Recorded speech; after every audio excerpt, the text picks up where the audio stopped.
India unlimited Indian चॅनलमध्ये सगळ्यांचं स्वागत आहे. एस रवींद्र चांगो शिंदे आपल्याला एक महानगरपालिकेसाठी निवेदन करू इच्छितो की मी गेली वर्ष 2 वर्ष सातत्याने महानगरपालिकेच्या विविध मागण्यांसाठी निवेदनं देतो. हे निवेदन देत असताना प्रशासनाशी चर्चाही झालेली आहे. विविध आंदोलनाचे इशारे दिलेले आहेत. मागच्या वर्षी 15 ऑगस्ट 2024, यावर्षी 26 जानेवारी 2025 आणि 15 ऑगस्ट पुन्हा 2025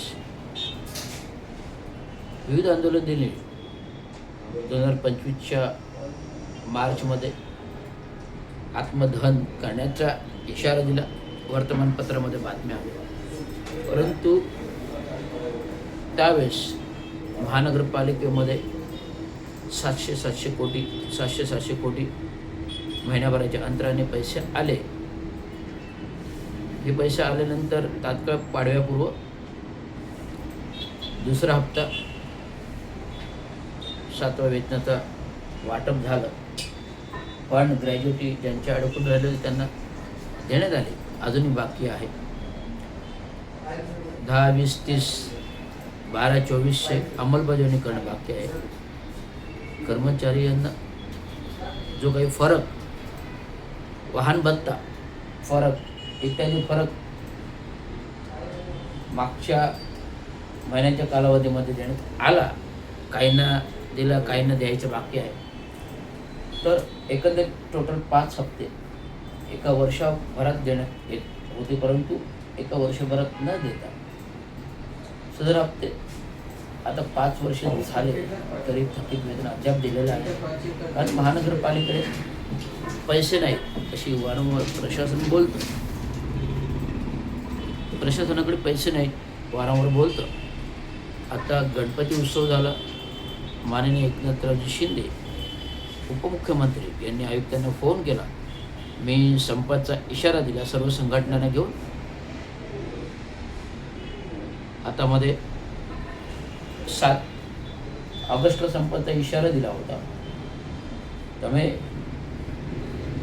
उपमुख्यमंत्री यांनी आयुक्तांना फोन केला आणि पैसे देण्यास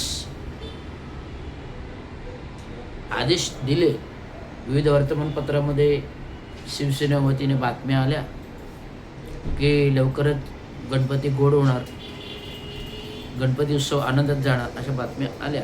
परंतु काही मर्यादित ज्यांचे बाकी होते त्यांना तो दुसरा हप्ता ते दिले, पण बाकीच्यांना, नियमित कर्मचाऱ्यांना आणि सेवानिवृत्ती कर्मचाऱ्यांना अद्याप गणपतीला मिळणारे पैसे अद्याप थकीत फरक तिसरा हप्ता मिळालेला नाही. तर पुन्हा महानगरपालिकेला मी आंदोलनाचं पत्र दिलं. प्रशासनाने मला उत्तर पाठवलं की आंदोलन करू नका, आम्ही लवकरच सकारात्मक दृष्टिकोन बघतो.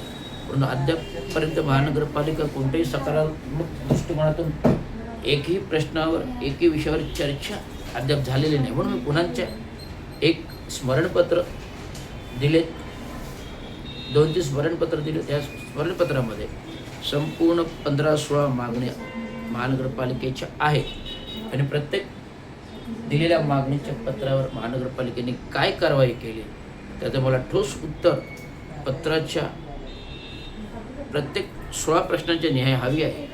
ते महानगरपालिकेने द्यावे. न्याय दिले तर येत्या 10 ऑक्टोबरला ठाणे महानगरपालिकेसमोर अर्धनग्न आंदोलन असेल, अर्धनग्न आंदोलन असेल.